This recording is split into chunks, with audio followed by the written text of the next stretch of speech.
This is Internet Business Mastery, episode 51.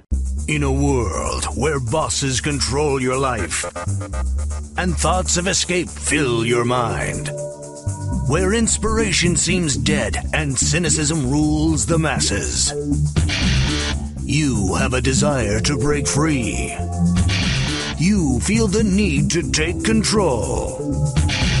Now, there exists a place where the secrets of freedom and wealth are given to those who believe. InternetBusinessMastery.com. Free your mind.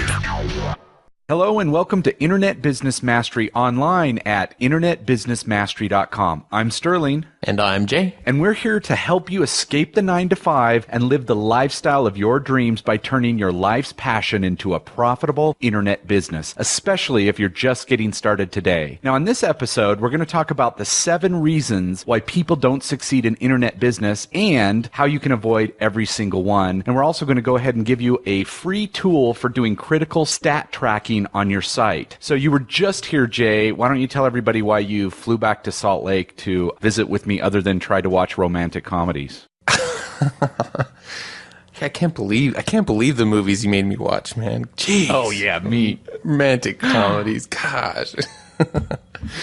Yeah, so I had a little trip there to Salt Lake City, to your stomping grounds. We went and met with a $140 million a year information marketing related business there. It's interesting how many of those businesses actually reside there in what we call the Wasatch Front, Salt Lake City and the environs up and down the mountains there. But it was really interesting to go and see their outfit, and they had some stuff they wanted to pitch to us, so that was pretty cool. But one of the things that I found super interesting just seeing this operation, because it's very large scale, sales floor, lots of employees, lots of people, big brand new building, and they take tons of phone calls and huge volume of sales. And so, because they're in a related industry to what we do, I was really interested to just kind of ask the question, well, how is the quote unquote economic situation affecting your business? Because we hear lots of this and that and the other on the news, but there's always plenty of spin, and it's really, when it comes down to it, it's in the numbers that we can see the truth. And he said, well, the truth of the matter is that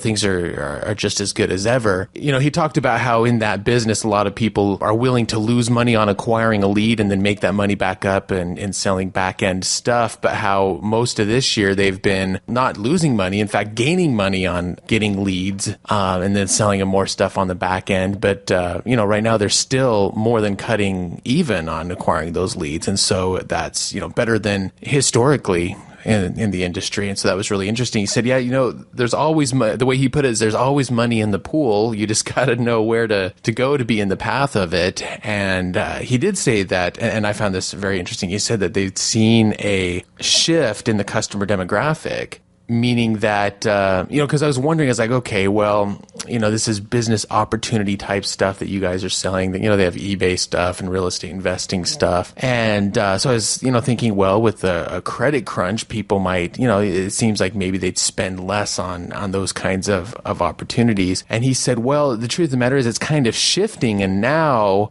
instead of people, dinging it on their credit card to buy the stuff, it's more your middle America, middle management kind of person who's calling up because they're realizing it's like, wow, okay, you know what? Corporate America and the status quo is not the security I always thought it was. And it's been a real wake-up call. So now they're actually going, where else can I look to, find other opportunities, to find more freedom, take more control of my own circumstances and my life and my finances. And so this whole, stepping outside of the status quo is not seeming like such a, maybe a risky thing to them because they're seeing the risk that they're experiencing in this supposed even kill employee life. And I found that information really interesting. So, I don't know what your impressions were as we were walking around and chatting with him about this stuff, but that definitely really struck me to hear some of that and to know that, it's now just as much as ever, there's still money in the pool. And if you are a savvy entrepreneur and running, a viable business, in information marketing, there's just as much money to be made as ever. And, especially if you've got those entrepreneurial skills and marketing type skills that we talk about here on Internet Business Mastery. Yeah, it was really interesting to see a completely different business business plan because he had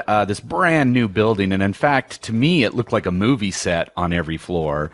So he had like the sales floor that's the entire floor. And then he's got these guys over here. This is the tech department, then customer service and shipping and just all these different departments. And, just being a brand new building. And they obviously had a designer make it look really snazzy. So it looked really cool. But it was interesting to walk around and as he's talking about the different departments and just all the stuff that goes into it, hundreds of employees, of course. And the interesting part of it for me was when we got back to his office and he's pitching us stuff and talking about things and we're saying, wow, yeah, this business is incredibly impressive. And I liked it when he said, yeah, in the end, I'm very proud of this business, but I'd rather be doing what you guys do. Yeah. I loved that. Yeah. Because, you're talking to somebody, now his business, the business makes $140 million or whatever it is a year, but who knows what he ends up taking after and what percentages with partners and all that kind of stuff. In the end, he's got to be there to manage everybody and even manage the managers who manage the regular employees. And he was saying, oh yeah, employees, oh my gosh, imagine with hundreds and hundreds of employees as well, what you have to go through to get that money. And so it was interesting as, to have somebody that, I was so impressed walking around to go, yeah, in the end, the fact that you guys can go do what you want and do what you want all day and all that kind of stuff, that's what I'd like. I'm just like going, wow. That was the part that struck me the most in terms of, him looking at us going, wow, guys, I wish I was you. And I was sitting there going, look at this place. This is amazing. So that was a very cool thing. And, it says a lot about thinking about lifestyle when you're trying to design your future and design what it is you're going to do with your life. That was one of the things he and I had talked about before. I've known him for a while now. And we had talked about before that